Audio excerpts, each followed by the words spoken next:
Boa tarde, UDESC, boa tarde, professores, boa tarde, comunidade acadêmica. Essa tarde do dia 28 de outubro de 2020, considerado Dia do Funcionário Público, Dia do Serviço Público, Dia de Trabalhadores do Serviço Público.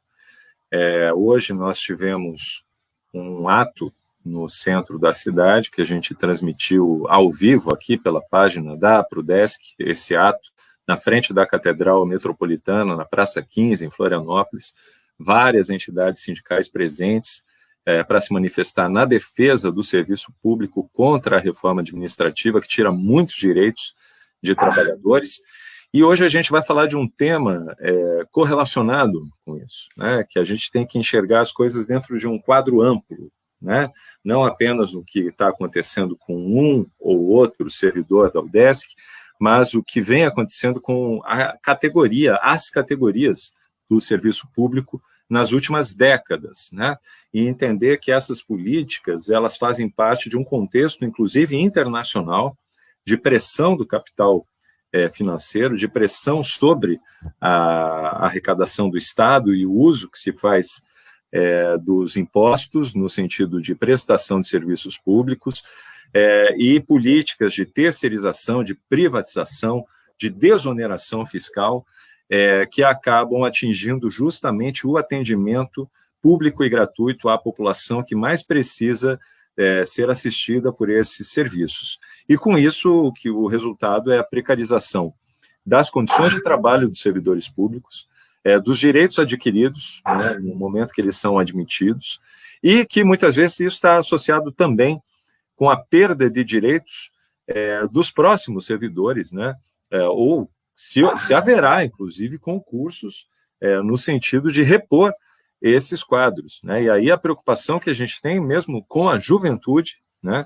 Que muitas vezes é penalizada no sentido de se dizer, não, as mudanças vão acontecer daqui para frente, não vai atingir os servidores mais antigos. E nem isso, muitas vezes, é verdade, né?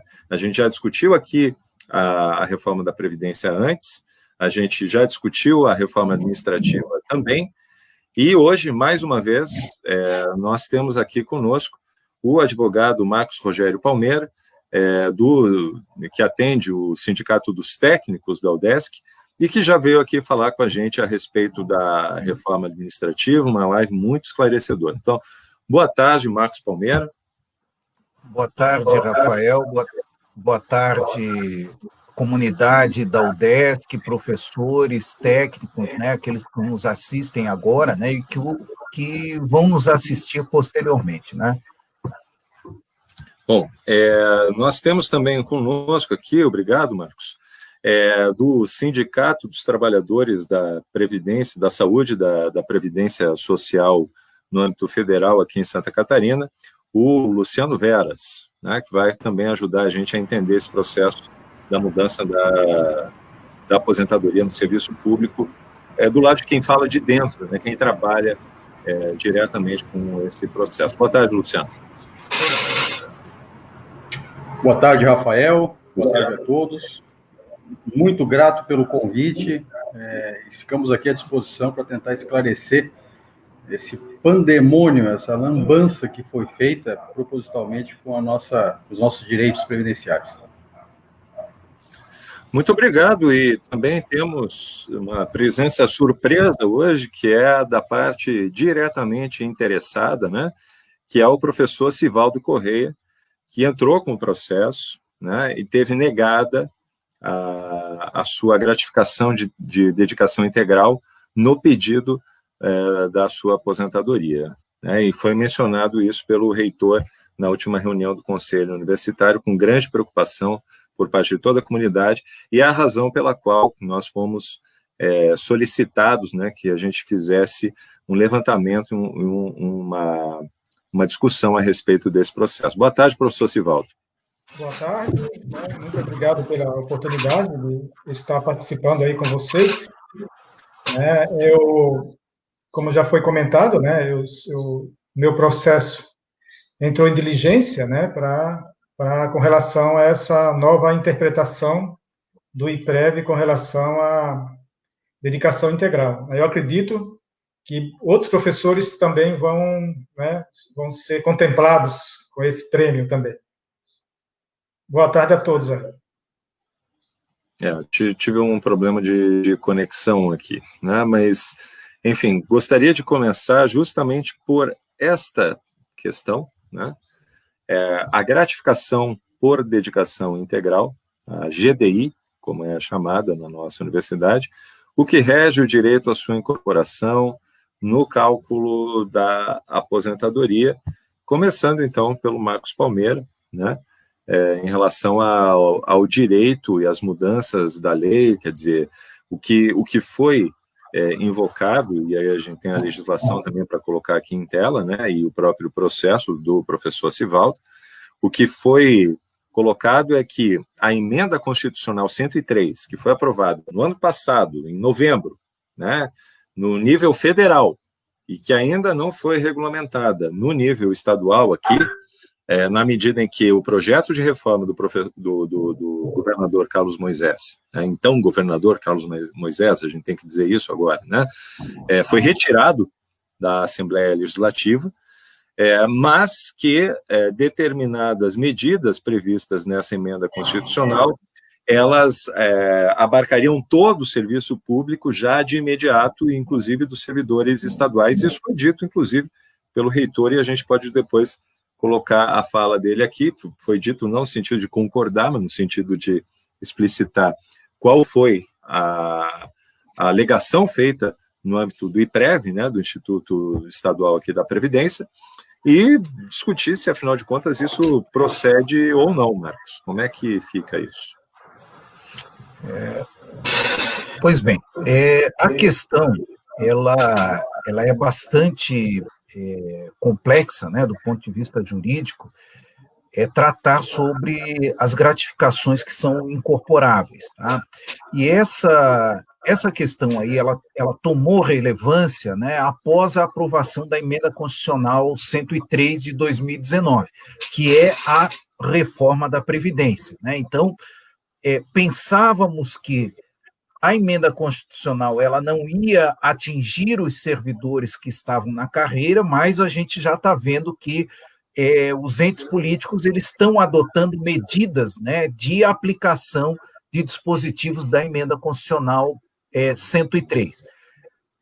Gostaria de dizer o seguinte: esta emenda constitucional ela estabeleceu novas regras, digamos assim, né, são regras genéricas e que atingem todos os servidores públicos dos entes da federação, por isso que é uma emenda constitucional, porque ela tem eficácia em todo o território nacional, né, vedando a incorporação de gratificações, tá? E essas gratificações, elas são de 3 espécies, isso é importante destacar. Tá? Gratificações são vantagens de caráter temporário, vinculadas ao exercício de função de confiança ou de cargo em comissão. Tá? Digamos assim, esta é a norma genérica da emenda constitucional 103. Há uma exceção estabelecida no parágrafo 9º do artigo 39, tá? Que já está incorporado, inclusive, à Constituição, que garante a incorporação destas 3 vantagens, essas 3 gratificações, caso o servidor público tenha completado os requisitos para a incorporação até a promulgação da emenda constitucional 103. Tá? Então, lembrando bem e destacando aqui, né, nós estamos falando, né, em referência, aludindo aqui ao parecer do IPREV, né, nós estamos falando aqui apenas de vantagens de caráter temporário, vantagens oriundas de função de confiança e de cargo em comissão. Ou seja, estas 3 hipóteses elas estão vedadas à incorporação a partir da emenda constitucional 103, tá? Qual é o problema que surge? Primeiro problema que surge. No âmbito do estado de Santa Catarina, nós não temos, salvo engano, nós não temos legislação que permita a incorporação de função de confiança, por exemplo, de cargo comissionado aos proventos de aposentadoria ou ao vencimento do cargo efetivo. Tá? Existia em Santa Catarina, sim, uma regra que permitia essa incorporação. Essa regra ela perdurou até o início dos anos 90, se eu não me engano, até 1991, quando foi extinta a regra da incorporação de função de confiança, tá, e cargo comissionado pelo, então, governador falecido já, né, Wilson Kleinobin, extinguiu esta possibilidade de incorporação, que era chamado a vantagem nominalmente identificável. Existia um mecanismo jurídico no Estado chamado apostilamento, que permitia esta incorporação. Hoje não existe esta possibilidade, juridicamente não tem. No ordenamento estadual, a possibilidade de incorporação destas vantagens, tá? Nem vantagens de natureza temporária, nem função de confiança, nem cargo comissionado. Lembrando que, antigamente, havia, e em algumas legislações municipais, tá, ainda em caráter excepcional, há a possibilidade de incorporação de gratificações, mas não de caráter temporário, tá? Incorporações de gratificações, tá? Desde que cumpridos alguns requisitos, tá? Estando o servidor na ativa ou ele aposentado, né? Ou seja, ao vencimento do cargo efetivo e aos proventos de aposentadoria. Então, esta é a situação, digamos assim, que nós temos em termos da legislação estadual. Perfeito.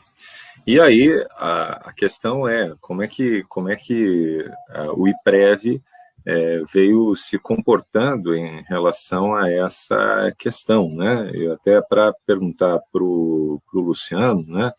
Na medida em que eu passei para ele, que trabalha com esse tipo de solicitação, conhece o parecer que foi incorporado no processo do professor Sivaldo, né? Esse parecer aqui que vocês estão vendo em tela, né? Que tem esse tipo de interpretação. Está aqui o papel timbrado do IPREV, é um parecer feito pelo Departamento Jurídico do IPREV, né, onde, no contexto, o que se afirma é que a gratificação por dedicação integral estaria inserida nessas gratificações temporárias que não deveriam contar no tempo de serviço. Qual foi a tua impressão, enquanto trabalhador da Previdência, Luciano, ao se deparar com esse documento?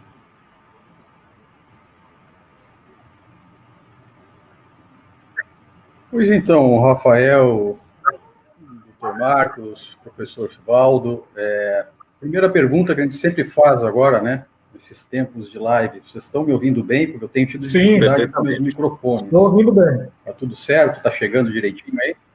Então tá bom.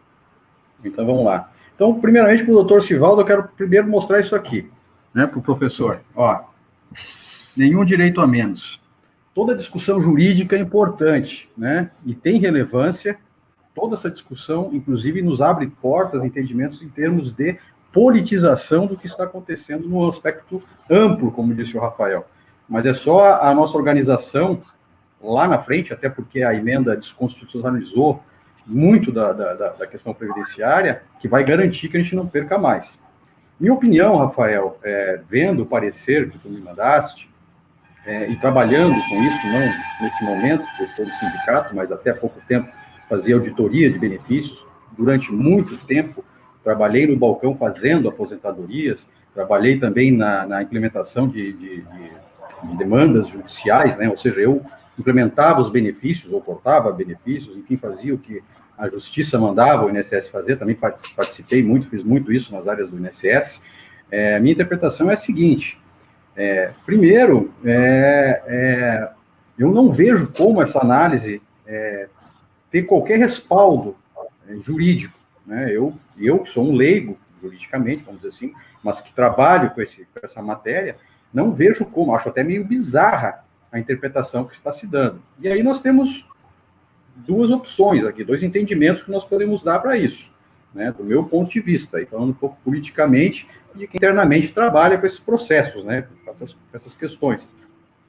Primeiro, o IPREV, né, assim como grande parte da estrutura do funcionalismo público estatal, está muito sucateado também, tem poucos servidores, e as pessoas que estão fazendo isso estão no copia e cola a partir de uma interpretação generalista de alguém, né, uma interpretação. Ou existe a dinâmica, porque como é que o Estado funciona, geralmente, quando há uma alteração na legislação tão grande, né, qualquer legislação, mas uma tão grande como uma emenda constitucional, que alterou significativamente a Constituição.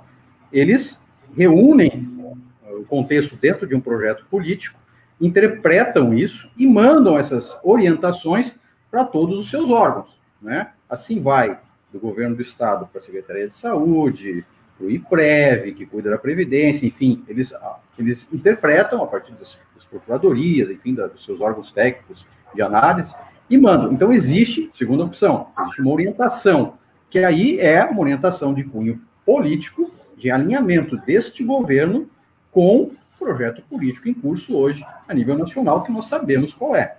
Então, é uma reinterpretação, né, uma reinterpretação de algo que nem é novo, porque, como disse o Dr. Marcos, a questão das incorporações dessas verbas temporárias, isso não é gratificação de desempenho, isso não é verba temporária, isso é uma verba permanente, isso já está consolidado. A dedicação exclusiva não teria como interpretar como sendo uma verba temporária ou cair naquele artigo e parágrafo que o parecer mostra, né? Isso, qualquer um, se caísse no INSS, não é o caso, mas se caísse no regime geral, o INSS é a autarquia executora da política de previdência, do regime geral da previdência pública no Brasil, qualquer um, de cara, já diria que isso não teria, assim, de pronto, não teria respaldo. Então, essa é a minha primeira fala a esse respeito. Claro que, se existe uma orientação, eu acho que a segunda opção é a mais viável, parece ser a mais correta, existe uma orientação dentro de um projeto político, existe um parecer, uma orientação que vai ser seguida, nós temos que começar a nos movimentar desde já, porque não será a última a ser interpretada assim, né? No caso do professor, não tenho a menor dúvida, a aposentadoria dele tem que ser integral, incorporando todas essas verbas que são permanentes com a dedicação exclusiva. Cairia ali no artigo 4º, inciso 1 do artigo 20 da Emenda Constitucional 103. Na minha leiga, né, digamos assim, e muito modesta opinião, tá bom? Não, perfeito. Até eu acho que é importante a gente compreender isso dentro de um quadro político mais amplo, né? Ou seja, as mudanças de aposentadoria no serviço público não começaram agora, no final do ano passado, né? O histórico delas envolve aí 2 décadas, inclusive se a gente for pegar do ponto de vista daquilo que é estabelecido enquanto um histórico de leis, né? E aí é possível a gente visualizar isso no próprio CIGEP, né? Que faz um histórico das leis.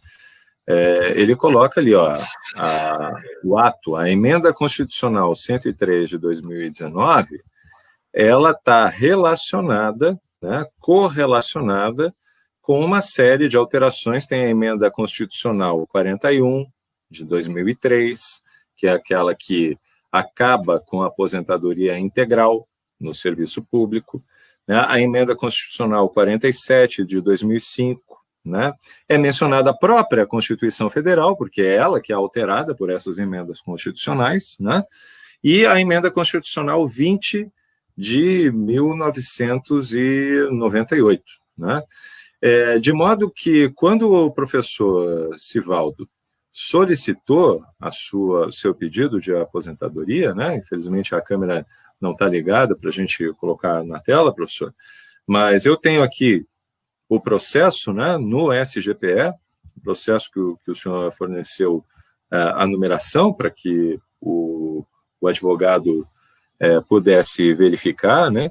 O senhor ingressou na UDESC, num concurso público, em maio de 1997 foi a sua nomeação, é isso, professor? Isso mesmo. Portanto, e aqui, no processo, o senhor anexa todos os pedidos de dedicação integral aqui, desde 2009, né? Ou seja, o que é estabelecido, e aí o que estabelece, né? O direito à incorporação da dedicação integral. O que a gente está discutindo aqui, afinal de contas, né? Não sei, o senhor já foi chefe de departamento, professor Sivaldo? Não fui. Eu fui coordenador de pós-graduação na reitoria. E, com isso, recebeu uma gratificação, não é verdade? Sim. Mas essa gratificação não foi incorporada ao seu salário permanentemente. Não foi. Então, dentro dessa situação, é importante até para quem não é servidor público, porque nós da Prudesc, na gestão da professora Marileia, eu, inclusive, estive com ela no momento em que nós começamos, no âmbito da UDESC, a receber ataques por parte da mídia, né, do jornal Notícias do Dia, da RIC TV, falando dos super salários da UDESC, né, e a gente teve que explicar que nós, do sindicato, lutamos por isonomia, lutamos por um plano de carreiras dentro dessa universidade, né? Lutamos para que fosse, afinal de contas, estabelecido um regime onde houvesse progressão funcional e tudo isso, mas que esses chamados super salários de cerca de 30 mil reais, um pouco menos, né? Eram de professores antigos, né? E que haviam incorporado ao seu salário todos os cargos, as funções gratificadas ou cargos comissionados, né, ao longo da sua vida, foram muitas vezes, mais de uma vez, chefes de departamento, diretores de centro, e cada vez isso era incorporado, e ganharam na justiça o direito, né, de manter isso, não apenas nos seus salários, mas também na sua aposentadoria. E de modo que era uma exceção, né, isso não fazia parte, os professores que seguem hoje no plano de carreira normalmente, como titulares, não vão atingir essa mesma média salarial. Não cheguei a estudar precisamente o seu caso, professor Sivaldo. Eu sou titular. Perfeitamente. E, nesse sentido, é um professor titular que ganhou a dedicação integral, né, é um dos critérios, inclusive, comprovou essa dedicação integral por mais de 10 anos e que, portanto, teria naturalmente o direito, né, a receber esses vencimentos dentro da sua aposentadoria. Até eu tenho aqui a fala do reitor no último conselho universitário sobre o seu caso, não sei se o senhor chegou a acompanhar, eu como conselheiro... Não tive conhecimento desse... ele não chegou a mencionar o seu nome, até porque, e aí eu mesmo perguntei se poderia mencionar, né, mas eu estava nessa reunião, foi a reunião que eu tomei posse, na última quarta-feira, eu e a professora Daniela Pizarro, nos elegemos, né, como representantes, a Prudesc, o sindicato, infelizmente, não tem uma cadeira no conselho universitário, e aí foi repassado essa informação, que daí gerou dúvidas por parte de vários associados. O vice-reitor também se manifestou nessa ocasião. Eu acho que vocês não estão ouvindo, né? Eu vou tentar mais uma vez, vocês me desculpem aqui, a gente tem que dominar essas tecnologias. Agora vocês vão conseguir ouvir perfeitamente.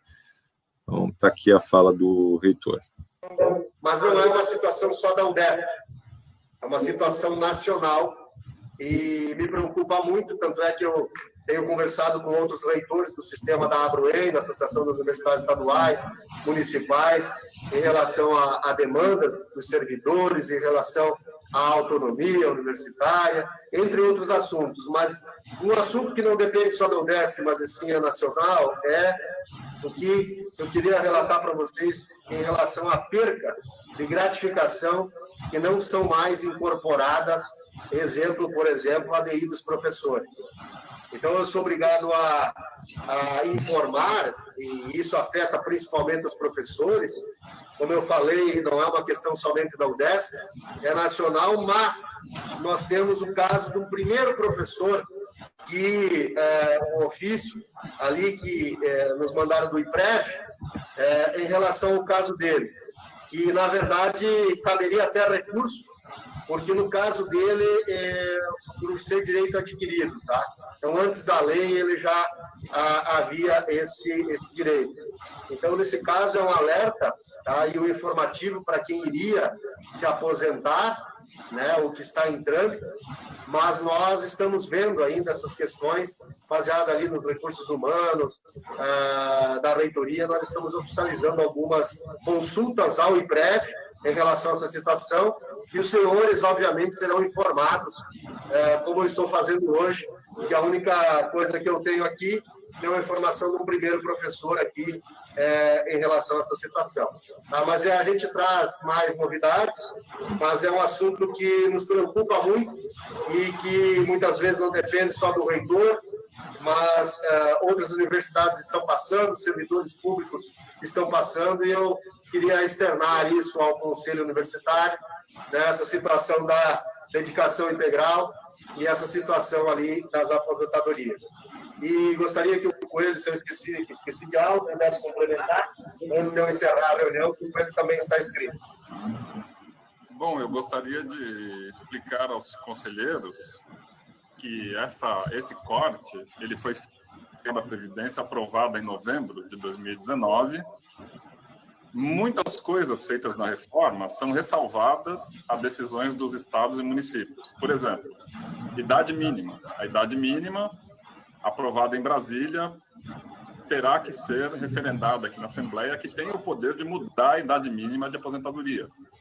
Mas algumas coisas cortadas na reforma da Previdência em novembro, elas automaticamente descem por toda a esfera pública, se aplicando imediatamente a estados e municípios. E todas as gratificações, elas sofrem esse corte de incorporação aos vencimentos dos professores que adquirirem direito de se aposentar após a aprovação da reforma.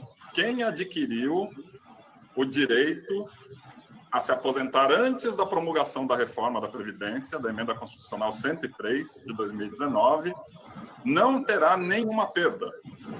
Quem irá adquirir ainda o direito a se aposentar após a promulgação da Emenda 103 de 2019, não terá, esse é o parecer do IPREV, né? Não terá a incorporação da gratificação de dedicação integral aos seus proventos. Relembro que nós estamos questionando o IPREV para entendermos os pormenores da situação, mas, por enquanto, esse é o primeiro caso que nós temos, e os senhores serão, com certeza, comunicados, assim que nós recebemos a informação do IPREV, nos detalhes de que isso vão acontecer ou estão acontecendo. Relembro que o caso em questão, né, ele não é um caso definitivo. Inclusive, no parecer, o procurador jurídico do IPREV, ele coloca lá algumas possibilidades, né? Algumas que nós aventamos se o professor em questão tiver algum tempo que ele não averbou, e se ele averbar e permitir que ele complete os seus direitos antes da promulgação da reforma, ele terá, sim, a incorporação da gratificação de dedicação integral. Eu vou perguntar diretamente para o Marcos, né? Nesse caso, procede essa interpretação do vice-reitor, professor Luiz Coelho, de que quem se aposentar daqui por diante, né, ou só conseguiu o tempo da sua aposentadoria depois de novembro de 2019, a data da promulgação dessa emenda constitucional, perde o direito à incorporação da gratificação de dedicação integral, ou essa é uma interpretação equivocada e há algum outro elemento dentro da própria emenda constitucional 103 de novembro de 2019 que permite uma interpretação diferente? Pois bem, Rafael, eu acho que a questão ali que está sendo abordada, né, o que eu entendi ali do vice-reitor, né, a manifestação dele, ele retransmitiu a posição do IPREV, né? E aí eu me dou a liberdade, com todo respeito a quem emitiu aquele parecer, né, a divergir das conclusões que foram estabelecidas ali, tá? E gostaria de dizer o seguinte: primeiro, reiterar que são apenas 3 hipóteses que estão estabelecidas na emenda constitucional, lembrar que essas 3 hipóteses na legislação catarinense, elas não encontram respaldo legal, né? Ou seja, não há na legislação há muito tempo a possibilidade de incorporação de gratificações de natureza temporária, de função de confiança e de cargo em comissão, tá? Mas o que eu acho importante, né, a despeito do meu entendimento ser no sentido de que não se aplica a emenda constitucional 103 ao caso da gratificação de dedicação integral, tá? Eu acho que a gente poderia aqui, digamos assim, estabelecer alguns parâmetros, né, para que não fiquem dúvidas, né, a respeito desta vantagem de caráter temporário que está lá na emenda constitucional 103, tá? Então, assim, não há uma definição legal precisa do que seja esta gratificação de caráter temporário, tá? Existem várias construções jurisprudenciais, ou seja, decisões de tribunais que vão definindo o que a natureza jurídica dessas gratificações.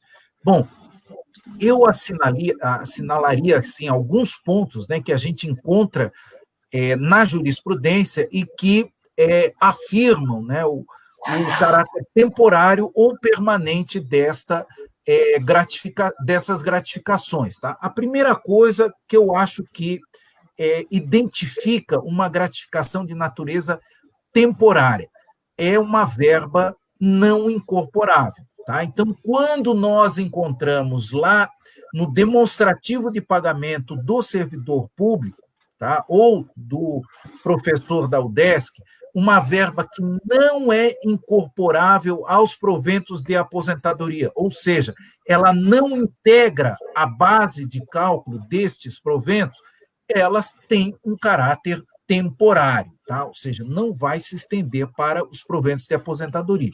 A segunda questão, que pode caracterizar uma verba, uma vantagem de caráter temporário, quando ela é paga em virtude de uma condição especial de trabalho e, suprimida esta condição, né, de trabalho, cessa-se o pagamento da gratificação. Né? Seria o caso do Vale Alimentação, Marcos? É um exemplo, tá? Houve uma discussão judicial a respeito da incorporação do Vale Alimentação na aposentadoria, tá? E essa discussão, o Tribunal de Justiça aqui de Santa Catarina, ele deixou muito claro, tá? Ou seja, era uma verba de natureza temporária, porque ela era paga em virtude do exercício do cargo efetivo, tá? Ou seja, do efetivo exercício do cargo, ou seja, a pessoa está trabalhando, né? Ela era paga em virtude disso. Ocorrendo o evento da aposentadoria, da inativação, esse servidor deixa de exercer o cargo efetivo, tá? E ele deixa perceber o auxílio alimentação. Esta foi a definição, digamos assim, que o Tribunal de Justiça aqui de Santa Catarina deu a respeito desta matéria. Então, esse outro aspecto, ou seja, a cessação da condição que levava ao pagamento daquela verba, né, ela levou à supressão do seu pagamento. Então, por isso, ela tem uma natureza transitória. E, por último, um aspecto que eu gostaria de levantar são aquelas verbas de natureza indenizatória, tá? Ou seja, que indenizam uma condição de trabalho deste servidor público. Então, por exemplo, quando ele se desloca de uma cidade para outra para prestar serviço, tá? Ele tem, por exemplo, o pagamento de uma diária. Esta diária, conforme a jurisprudência, ela tem um caráter indenizatório. O auxílio alimentação também, a jurisprudência atribui a ele um caráter indenizatório. Então, estas verbas, elas não têm natureza permanente, tá? E elas não podem ser incorporadas aos proventos de aposentadoria.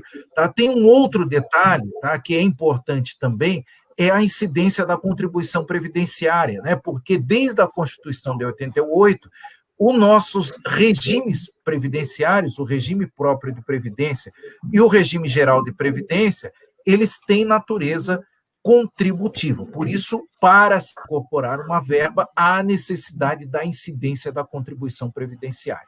Que é o caso da GDI. Que é o caso dela, né? Nós podemos ali tratar com mais detalhes ela, tá? E aí afirmar, né, e reafirmar o posicionamento de que ela é perfeitamente incorporável aos proventos de aposentadoria, a despeito da emenda constitucional 103.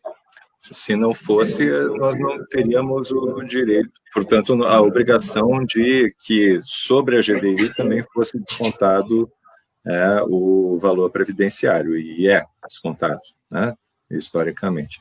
Bom, um dos argumentos que você apresentou, Marcos, foi que na mesma emenda constitucional 103, o artigo 4º garante para quem satisfaz os requisitos para aposentadoria nos seus termos, aposentadoria integral, a totalidade da remuneração do servidor público no cargo efetivo em que se der a aposentadoria, observando o disposto no parágrafo 8º, para o servidor público que tenha ingressado no serviço público em cargo efetivo até 31 de dezembro de 2003, e que não tenha feito a opção de que trata o parágrafo 16 do artigo 40 da Constituição Federal, desde que tenha, no mínimo, 62 anos de idade, se mulher, e 65, se homem.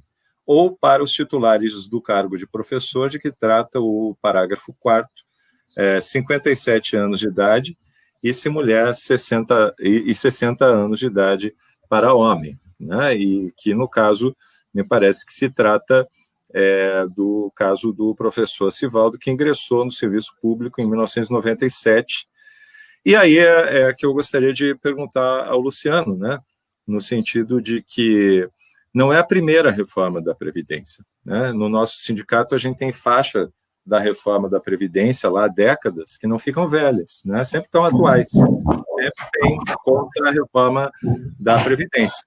E no caso aqui se menciona a reforma da Previdência de 2003, né? Do primeiro ano do governo Lula, a reforma que eu disse aqui no começo, né, entre nós, que gerou o surgimento do PSOL, né? 3 parlamentares do PT foram expulsos do partido por terem votado contra a reforma que extinguiu a aposentadoria integral para servidores públicos que ingressassem a partir daquele momento, ou seja, é sempre a juventude que está sendo sacrificada, né, nesse processo, e no caso, isso gera uma grande confusão, né? Afinal de contas, a lei ela pode ser retroativa, ela não é retroativa. Por que uma reforma da Previdência é necessária e a outra não é?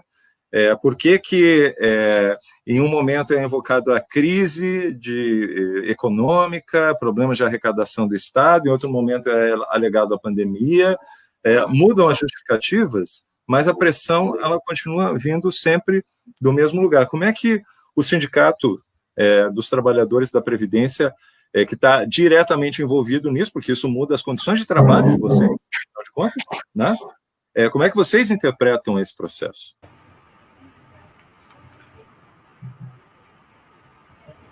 Muito bem, Rafael. Falaste muito bem.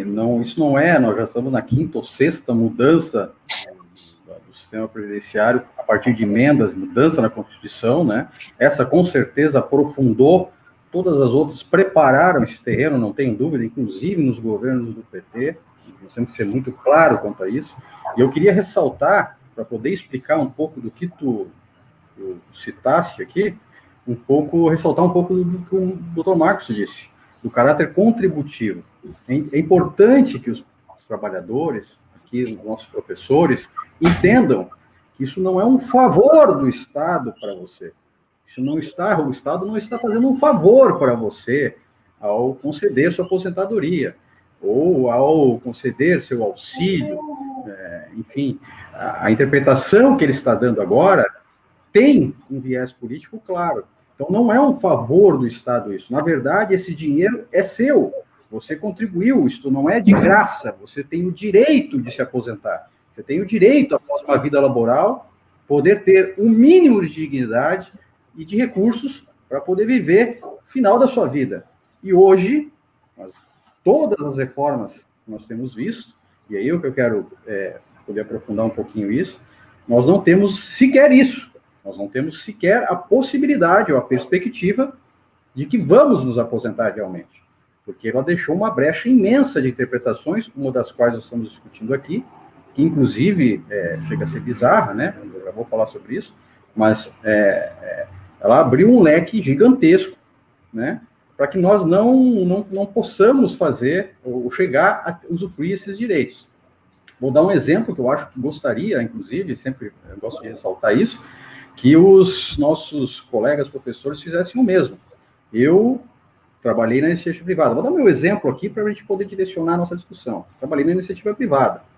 Em 94, entrei para o Estado, aqui em Santa Catarina. Trabalhei até 2003 na Secretaria de Saúde, fui funcionário do Estado de Santa Catarina até 2003, quando entrei no Serviço Público Federal, na autarquia chamada INSS, essa autarquia que administra, que executa uma das maiores políticas sociais desse país, né? A segunda maior distribuidora de renda do mundo, a primeira da América Latina.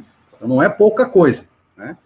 Mas eu tinha um tempo de serviço, tempo de contribuição, e fazia os meus cálculos. Olha, chegando a 65, que é a idade até então para me aposentar, eu já tenho tempo aqui, tempo ali, eu acho que 66, 67 anos eu consigo me aposentar.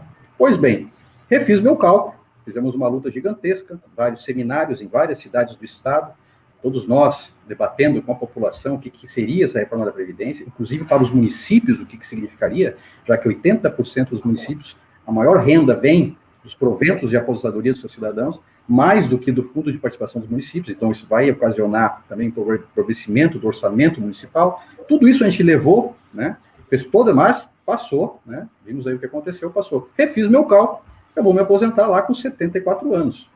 Ou seja, vou me aposentar? Você já fez seu cálculo? Você vai se aposentar se você não atingiu o direito adquirido até ali novembro de 2019, quando passou a emenda, você vai se aposentar, ainda mais que tem gatilhos que aumentam anualmente o tempo e a idade, enfim, tem todo um dispositivo. Veja, uma reforma que, no seu âmbito, traz novas restrições para acesso aos benefícios, as formas de cálculo reduzem completamente o valor do benefício, regras de transição ficaram muito mais prejudiciais, teve um aumento na questão das contribuições para muita gente, inclusive trazendo a tal da contribuição extraordinária. Então, você aposentado, você que está se aposentando, com toda essa luta, com todo esse sacrifício, com todo esse problema aí que nós estamos discutindo, ainda pode ter uma contribuição extraordinária, redução em valor da duração das pensões, restrição à acumulação de benefícios previdenciários, tirou da Constituição, quer dizer, a qualquer momento, inclusive essa interpretação que nós estamos dando aqui, que nós estamos falando, né, nesse momento aqui, no caso do professor, sobre a verba temporária, sobre essa questão da verba temporária, essa interpretação que estamos tentando, que eles deram, e que nós estamos dizendo que isso é uma interpretação, a qualquer momento pode virar lei, e pode ser, se nós não fizermos nada, nos organizarmos, enfim, pode virar, inclusive, uma lei, e aí ser definitiva. Do meu ponto de vista, isso não procede da maneira como o parecer foi dado. Diria até o seguinte, não sei se o doutor Marcos, que tem muito mais conhecimento nesse sentido jurídico do que eu, diria até que se a emenda não tivesse passado, fazer essa... seria a mesma coisa. Se a emenda não tivesse passado, nesse tema, seria a mesma coisa. Porque o que está se discutindo é uma interpretação usando a emenda para se reinterpretar algo que já existia, que são a questão das gratificações de desempenho, verbas temporárias, o que não é o caso, porque o tempo já consolidou, na minha opinião, que essa, na verdade, dedicação exclusiva é uma gratificação de natureza permanente, uma verba permanente, que se incorpora nos proventos da aposentadoria. Eu não tenho a menor dúvida. Isso foi uma interpretação que foi usada num texto que não se modificou desde as últimas mudanças da legislação previdenciária na Constituição. Isso já estava lá ipsiliteris, como está hoje. Eles pegaram a emenda, olharam o texto, que já esse texto não mudou da outra, não mudou, e disseram, bom, agora vamos reinterpretar isso aqui de verba temporária e vamos ferrar os nossos amigos professores, aqui no nosso caso, né, os nossos amigos professores, para seguir a linha política, que é o quê? De tomar o seu dinheiro, meu amigo, meu colega, minha colega, porque esse dinheiro é seu.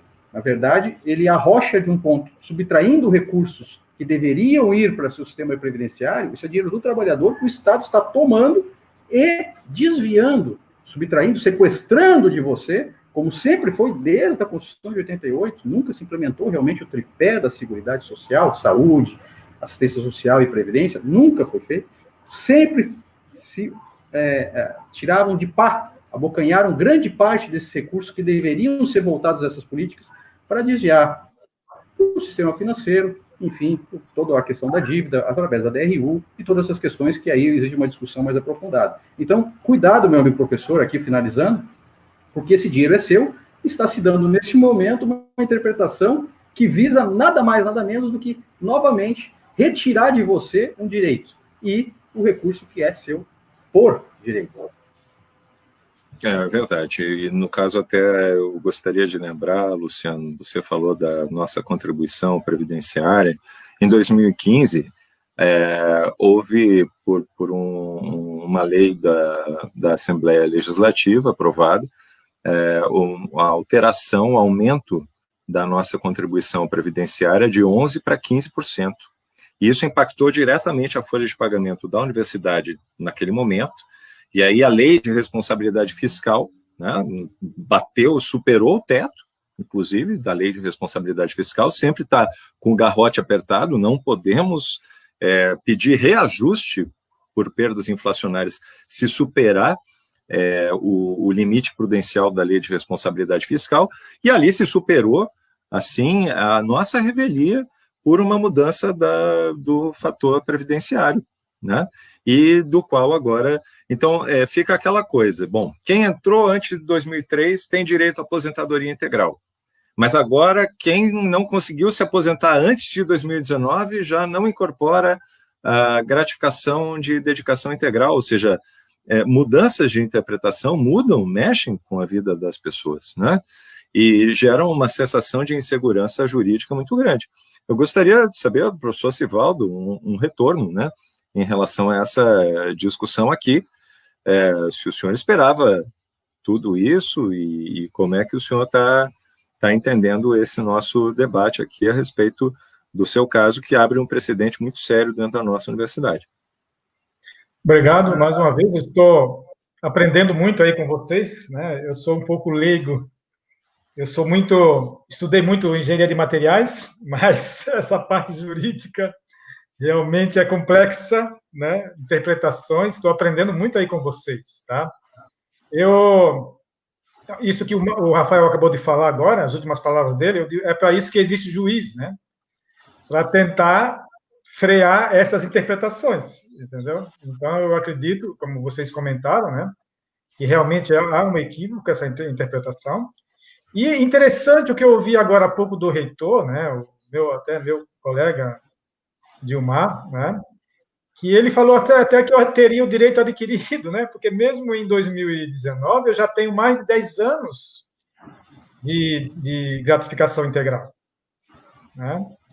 Eu acho que ele percebeu esse fato aí, né? Se de repente eu estivesse cumprindo ainda, mas eu teria mais de 10 anos de dedicação integral.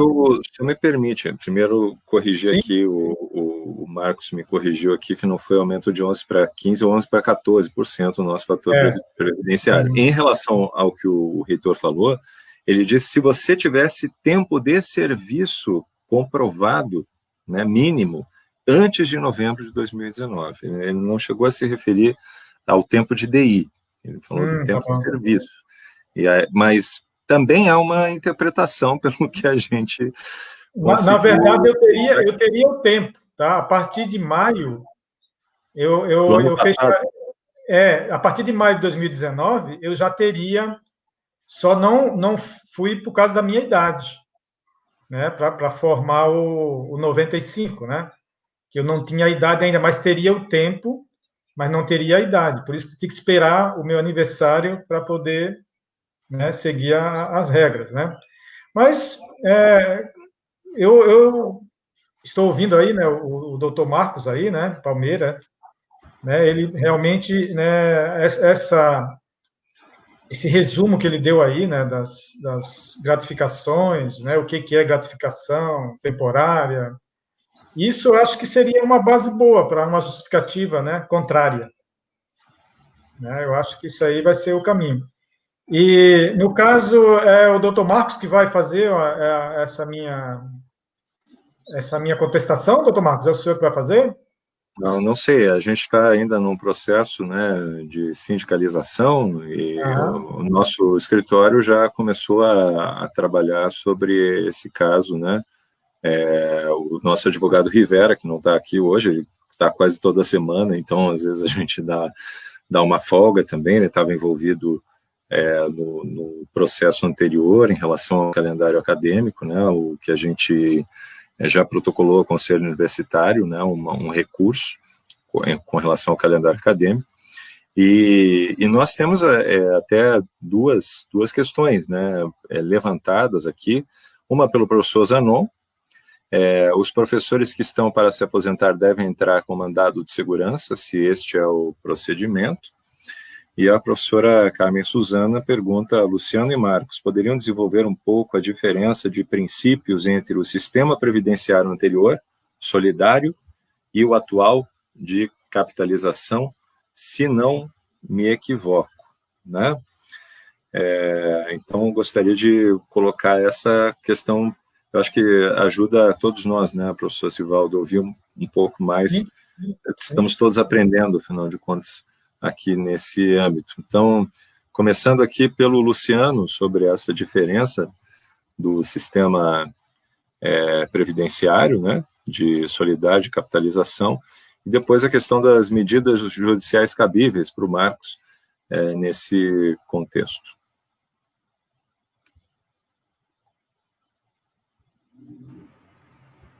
Então, eu até ia deixar a questão da capitalização mais para o final mesmo, porque nós começamos com uma questão específica, ampliamos um pouco mais o debate, mostrando um pouco do reflexo disso na política geral, nacional, nesse todo o projeto político ultraliberal, que afeta a todos nós, e aí eu gostaria de chegar também aí, essa questão da capitalização, agradeço a pergunta. Veja, Carmen, né, professora Carmen, a capitalização não passou neste momento. Desejariam eles que tivesse passado. Foi toda essa luta dos servidores, das organizações como a Prodesc, a Organização dos Trabalhadores em sindicatos, associações, movimentos populares, toda essa luta, seminários, debates, praça pública, produção de documentos, propagandas, enfim, todo esse debate que nós fomentamos nesse momento, como servidores e como trabalhadores, né? Porque o mais difícil não é convencer, às vezes, o trabalhador que ele vai ser prejudicado por uma reforma, o mais difícil para todos nós, às vezes, é convencer de que ele é trabalhador. Uma vez convencido disso, tudo fica mais fácil, né? Mas graças a esse movimento, a esse trabalho todo, que não passou a questão da capitalização, viu, professora Carmen? Qual é a diferença disso? Primeiro, gostaria de dizer, não pensem que ela não virá. No momento oportuno, e se está pavimentando esse caminho, a capitalização, enquanto Guedes viver e for ministro de Bolsonaro, a capitalização está na agenda dele. Tá? A qualquer momento, vejam o que aconteceu agora com a questão do SUS.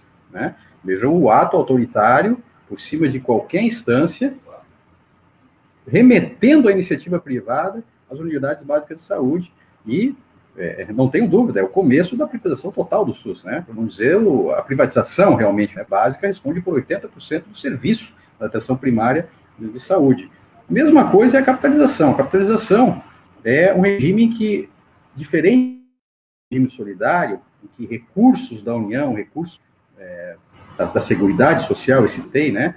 Hoje, se você sair na rua, se você comprar algo, se você fizer um jogo de azar, se você é trabalhador, enfim, qualquer coisa remete, tem uma contribuição inserida, COFINS, lucro líquido, folha de pagamento, que remete os cofres, é vinculado à política de seguridade social, saúde, previdência e assistência social. Tá? É claro que as contas não fecham, porque grande parte desses recursos, como eu já disse antes, são sequestrados, são roubados de nós trabalhadores, recursos nossos, dinheiro nosso, para outros setores privilegiados, como o sistema financeiro, a burguesia industrial, isenções das mais variadas, enfim. A capitalização é diferente. Esse regime é solidário e financia a todos nós. Então, eu contribuo hoje para que o Rafael, o professor Sigaldo, possa se aposentar amanhã. Né? A capitalização não, é cada um por si e o banco por ninguém. Né? É você e o sistema bancário. O que aconteceu no Chile agora, por exemplo, é interessante ser, começou com as mobilizações populares em função do que nós tínhamos em termos de direitos, para que não passasse, no mínimo, um salário mínimo. Era isso, essa coisa, em função de tantos suicídios de idosos. Por quê? Porque lá, dos 40 anos que eles precisam contribuir, só 2% da população que conseguia atingir isso, que é impossível praticamente, ultrapassava um salário mínimo na sua aposentadoria. Era 1,2 salário mínimo, 1,1 salário mínimo. 8% só desses conseguiam alcançar entre 30 e 35 anos de contribuição. Dos que alcançavam entre 15 e 20 anos de contribuição, vamos nos espelhar agora na nossa, que está exigindo 20 anos, né? E eu, como trabalhador do INSS, digo para vocês, é muito difícil conseguir comprovar 15 anos no atual sistema de empregos e de estrutura trabalhista brasileira, altamente precarizada, de trabalhos, as pessoas ficam um ano trabalhando, ficam 6 meses desempregados, mais 2 anos aqui, é difícil. Vejam, agora nós temos que contribuir 20. Lá, no sistema de capitalização chileno, quem conseguia atingir 20 ganhava 1/4 do salário mínimo. E quem tinha tempo de contribuição menor de 1 ano, 2 anos, enfim, ganhava hoje, em termos de hoje, tipo R$7. Essa era a aposentadoria dele. Sem contar que é uma conta. Você contribui e ela, se você viver mais do que durar a sua conta, você contribui para o banco. É uma previdência privada, mais ou menos esses moldes, né? Em que o banco ganha muito, porque retira em taxas bastante dinheiro, administrando essa conta. E se você tiver o azar de se aposentar com um salário mínimo lá no Chile, ou né, no caso da capitalização, e viver, e a sua conta prevê que a média de idade da população brasileira é 70, depois de você ousar viver 73, 74, você, a partir daquela idade, já não tem mais saldo em conta ou de recurso para a aposentadoria e fica à mercê dos seus familiares, da vida, enfim, é isso que acontece. Então, essa é a diferença gritante que nós temos que dizer aqui do regime que virá, gente. Nós temos que estar preparados, organizados, nos nossos sindicatos, nas nossas associações, nas nossas entidades de classe, porque virá no momento político e econômico certo. Tudo isso que os estados, finalizando aqui, sei que estou falando demais, Rafael, mas assim, tudo isso que está sendo citado aqui, da contribuição, tudo isso já é uma preparação, desmotivação, inclusive, do sistema contributivo que nós temos hoje, que poderia ser muito melhor e dar muito mais na aposentadoria para o nosso povo, e quando o governo apontar para um outro regime, dizendo, olha, nós vamos fazer uma capitalização, aí vamos acabar com esses problemas que o INSS, que o IPREV, que tudo mais tem, nós vamos trazer um modelo agora que funciona, né? Então, a população abrace, por não saber exatamente o que se trata, exatamente o buraco que está caindo, né? E possa ser implementado. O momento é a qualquer momento.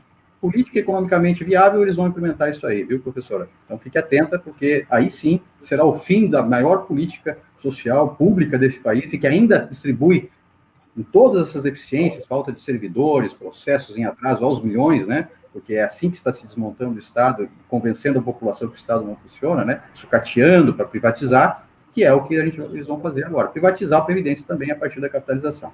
Tá bom? Espero ter respondido, desculpa, foi muito rápido, não pude me aprofundar muito, mas espero ter tentado um pouquinho responder.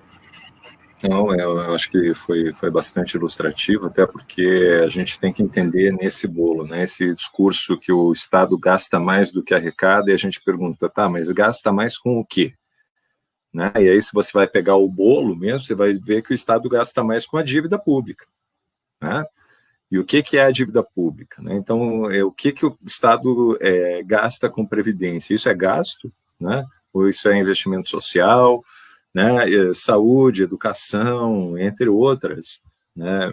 Então, existe essa ideia de um gasto que, na verdade, é uma transferência pública e privada. Mas, assim, devido ao adiantado da hora, e são vários questionamentos aqui, principalmente da natureza jurídica, Marcos, né? Dizendo que nós da Prudesc devemos entrar com um mandado de segurança ou algum outro tipo de questionamento, alguma ação coletiva, como é prerrogativa do nosso sindicato, né? O sindicato ele tem essa prerrogativa de entrar com uma ação em nome de toda a categoria, inclusive professores que não são associados, né? Sem precisar, para isso, de ter algum tipo de procuração individual de cada trabalhador.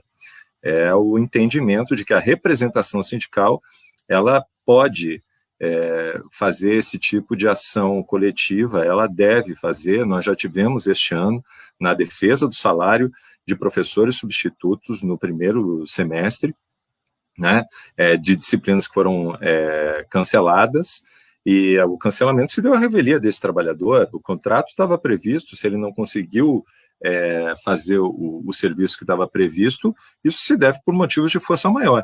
E nós entramos, a Procuradoria Jurídica da UDESC questionou o nosso estatuto de sindicato, né, e o juiz da segunda vara disse, não, entidade sindical tem sim essa prerrogativa, não venha questionar o caráter sindical da Prudesc, ela é um sindicato, né? E aí a gente gostaria de saber, porque fomos aqui instados, né, pelo Mariano Ulm, né, de tomar alguma medida urgente. Infelizmente, a gente tem que dar esse retorno para os nossos associados, que a gente gostaria de poder dedicar mais tempo na luta contra a reforma da Previdência, né, na luta contra a reforma administrativa, todos esses ataques que a gente vem sofrendo, nosso reajuste salarial, inclusive, mas a gente tem que acabar mobilizando a nossa assessoria jurídica contra a reitoria, muitas vezes. Né? No mais das vezes este ano, durante essa pandemia, foram várias ações que a gente teve que mobilizar em função de prejuízo para estudantes, de prejuízo para professores, e agora prejuízo do calendário acadêmico. Então, semana passada a gente estava envolvido com isso, né? E por isso a gente chamou aqui o Marcos Palmeira, que também vai ter que lidar com essa questão no âmbito dos técnicos da UDESC, que também querem se aposentar e que também têm diferentes regimes. E veja, eu acho que daí, do ponto de vista sindical, Luciano, o que a gente enxerga hoje é que nós temos vários trabalhadores em regimes totalmente diferentes, né? Uns são substitutos, outros são efetivos, uns entraram antes de 2003, têm direito à aposentadoria integral, outros não têm mais, outros não vão ter, e isso é muito difícil daí para você conseguir unificar a categoria na luta pelos seus direitos. Parece que é um plano para dividir realmente a classe trabalhadora, e o que está posto aqui, né, vamos falar assim francamente, para quem já debateu no Conselho Universitário, a gente sabe que muitas vezes a gratificação de dedicação integral ela é entendida por um setor, né, como uma forma de negociação salarial em separado, né, para professores, na medida em que os técnicos não entram, né, não participam desse tipo de gratificação, mas no caso da UDESC é bastante irrisória essa gratificação, né, em outros casos de 40%, né? Era previsto que fosse de 40%, mas atualmente ela está contando como 13% apenas de gratificação sobre o salário. Então, dito isso, né, eu vou perguntar já para o Marcos, para a gente ir para o encerramento, O que é possível do ponto de vista jurídico, o que seria mais indicado, né, mais eficaz se fazer no âmbito sindical na defesa dos direitos previdenciários?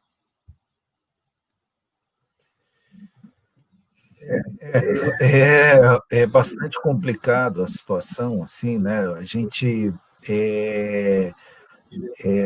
digamos, nesse momento, a gente dizer, assim, explicitamente e com certeza qual a ação promover nesses casos, tá? Mas, assim, eu vou colocar uma posição como advogado, né? Não como como se estivesse atendendo o cliente, mas como digamos assim, uma posição jurídica diante desta situação, tá?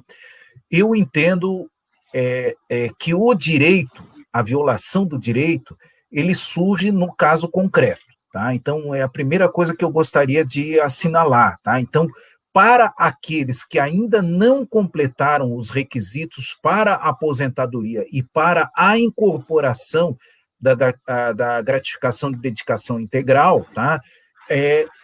Haveria, do ponto de vista jurídico, uma mera expectativa, não há uma garantia, né? Que é diferente do caso do professor, né? Que nós estamos aqui conversando agora. Ou seja, ele completou os requisitos, ele fez o pedido de aposentadoria, e este pedido foi, digamos assim, foi oposta uma restrição aos proventos de aposentadoria dele, a não incorporação da gratificação de dedicação exclusiva, tá?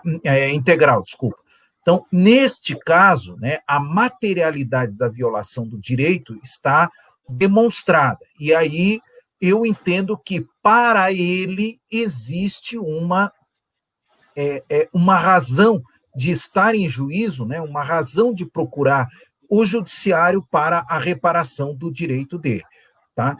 Entendo, assim, com mais cautela, tá, se tentar uma propositura de uma ação coletiva, tá? Porque quando você trata de ação coletiva, você envolve interesses distintos, e esses interesses eles precisam estar unificados numa razão jurídica comum, né? E aí você vai encontrar dentro da categoria do magistério, né, o caso aqui de professores da UDESC, você vai encontrar servidores que ainda não completaram os requisitos, servidores que não percebem a gratificação de dedicação integral e servidores que completaram o requisito e que estão percebendo a gratificação de dedicação integral, tá? Então, esse é o aspecto, tá? Outra coisa, pessoal, que é importante a gente destacar aqui, como um aspecto importante dessa reforma da Previdência. A primeira coisa é o seguinte: a reforma da Previdência, e essa emenda constitucional 103, ela tem dispositivos que são autoaplicáveis, mas dispositivos que dependem de regulação nas esferas estadual e municipal, tá? Esses entes políticos precisam legislar, exercer a sua autonomia legislativa para dar eficácia a dispositivos da emenda constitucional 103.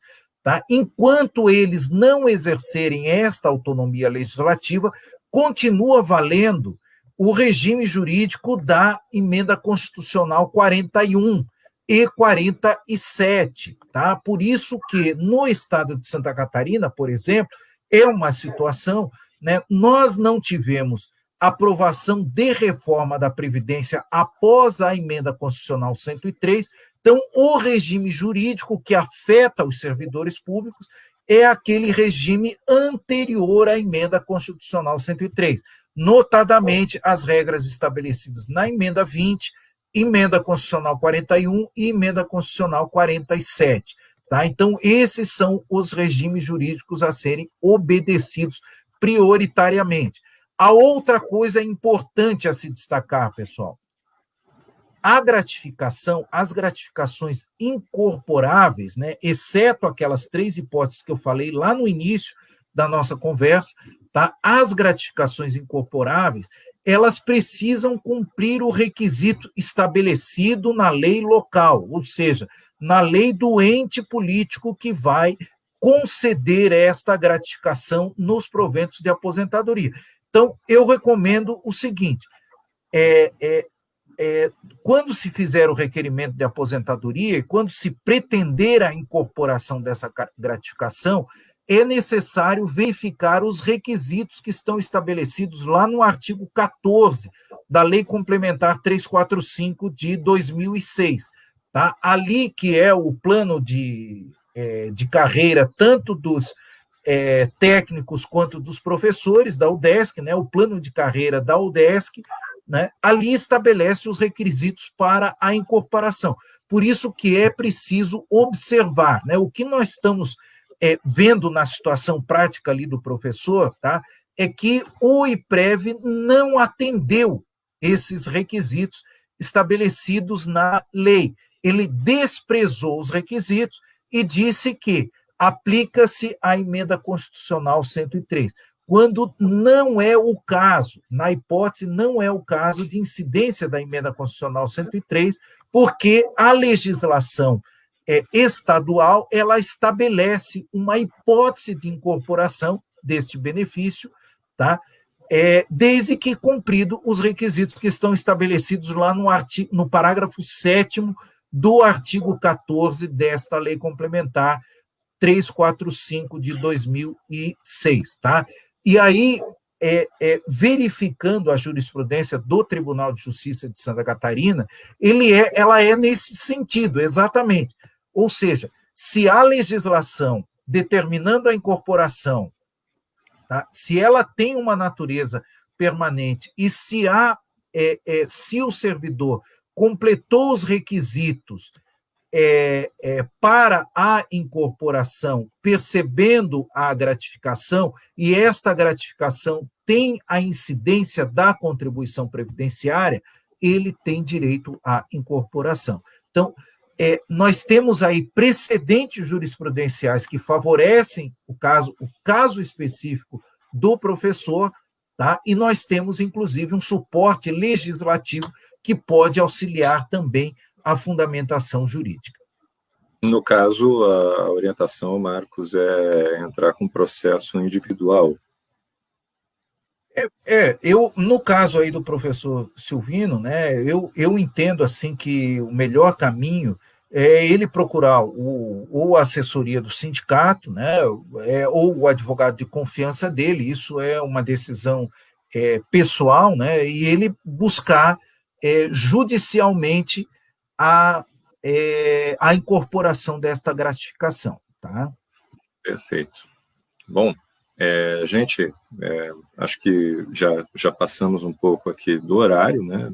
Fizemos as nossas considerações finais.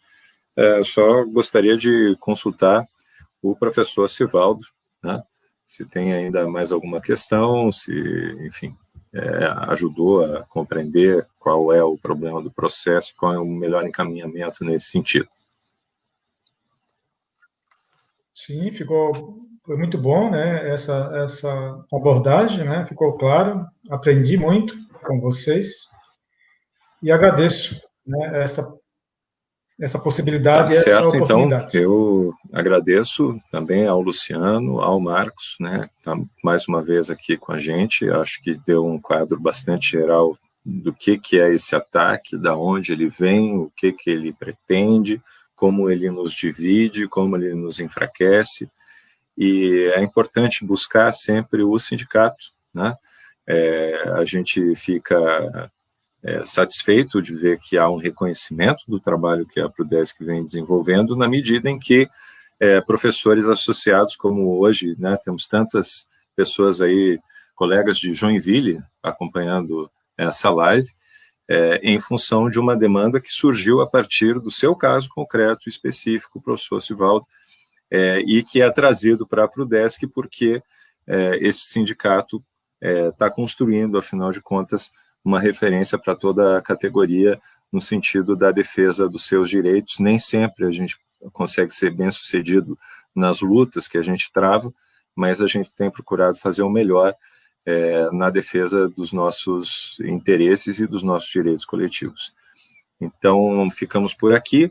Semana que vem teremos eleições do ANDES, Sindicato Nacional, e eventualmente não haverá a live da terça-feira, na medida que de segunda-feira é feriado, e de terça até sexta-feira nós estaremos envolvidos com o processo eleitoral das duas chapas que estão concorrendo ao Sindicato Nacional, e comporemos, então, a mesa da UDESC, para que os nossos sindicalizados possam votar e decidir, afinal de contas, os rumos do nosso Sindicato Nacional para o ano que vem.